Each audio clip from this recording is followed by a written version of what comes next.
Hi అందరికీ నమస్కారం. ఈరోజు సూపర్ టేస్టీ అండ్ సింపుల్గా తయారైపోయే పుదీనా రైస్ ఎలా చేయాలో చూసేద్దాం. ఇది టిఫిన్స్లోకి అండ్ లంచ్లోకి చాలా బాగుంటుంది. ఎలా చేయాలో చూసేద్దాం పదండి. దీనికోసం నీట్గా కడుక్కున్న చిన్న జార్లో కాస్త అల్లము అండ్ 5-6 రెమ్మల వరకు వెల్లుల్లి అండ్ ఒక 5-6 పచ్చిమిర్చి వరకు అండ్ మీరు కారం ఎక్కువ తినేస్తుంటే ఇంకొంచెం ఎక్కువగా వేసుకొని ముందు దాన్ని పేస్ట్ చేసుకున్న తర్వాత అండ్ నీట్గా వలుచుకొని కడుక్కున్న పుదీనా ఆకుని నేనైతే ఒక 2 కట్టల వరకు తీసుకున్నాను. సుమారుగా ఒక 50 గ్రాముల వరకు వచ్చిందన్నట్టు. సో తీసేసుకొని దాన్ని కూడా మిక్సీకి వేసేసుకొని నీట్గా ఫైన్గా పేస్ట్ చేసేసుకోండి. ఇలాగా నేను వీడియోలో చూపిస్తున్నట్లు చేసేసుకున్నారా. దాన్ని పక్కన ఉంచేసి ప్యాన్ స్టవ్ మీద పెట్టి దాన్ని హీట్ చేసుకున్న తర్వాత ఒక 2 టేబుల్ స్పూన్ల ఆయిల్ వేసి అది హీట్ అయిన తర్వాత సాసవలు ఒక 1/2 స్పూన్ అండ్ అలాగే ఒక 1/2 స్పూన్ ధనియాలు వేసి వాటిని మంచిగా వేగనివ్వండి, చిట్లనివ్వాలి అన్నట్టు. అవి చిట్లనిచ్చిన తర్వాత ఒక 15 to 20 గ్రామ్స్ పల్లీలను మనము ఇందులో వేసుకోండి. పల్లీలు కంప్లీట్గా ఆప్షనల్, మీకు వద్దనుకుంటే వేసుకోవాల్సిన పర్లేదు.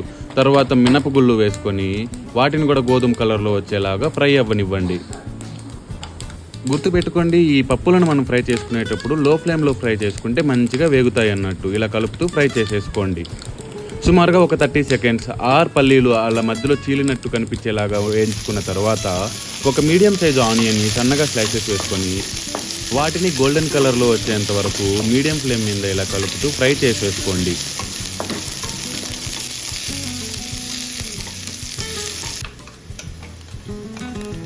అవి కూడా వేగిపోయాయా. ఇప్పుడు మనం ఆల్రెడీ పేస్ట్ చేసుకున్న పుదీనా పేస్ట్ని అందులో కలుపుకొని అండ్ అదే మిక్సీలో కాస్త మిగిలి ఉంటుంది కదా, సో వాటర్ కలుపుకొని అది వేసేసుకొని ఒక 1/2 చెంచా వరకు సాల్ట్ అండ్ 1/2 చెంచా వరకు పసుపు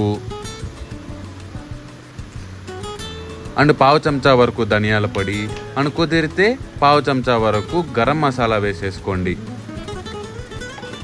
అవన్నీ వేసుకున్న తర్వాత మంటను లో ఫ్లేమ్లో పెట్టేసుకొని మసాలా అండ్ పుదీనా పేస్ట్ మాడిపోకుండా నీట్గా కలుపుతూ అది కాస్త పచ్చివాసన పోయేంత వరకు కలుపుకోండి. అండ్ మీరు గమనించినట్లయితే ఇక్కడ నేను కరివేపాకు వేయలేదు, ఎందుకంటే ఈ రైస్కి కరివేపాకు ఆర్ కొత్తిమీర ఫ్లేవర్ని డామినేట్ చేస్తాయి. సో అది మనం వేయలేదన్నట్టు. సో అది మనం బాగా ఫ్రై చేసుకున్న తర్వాత ఒక 200 గ్రాముల వరకు ఉడకబెట్టుకొని దాన్ని చల్లార్చుకున్న రైస్ని ఇందులో వేసేసుకొని మనము కాడతో నీట్గా కలుపుకోండి.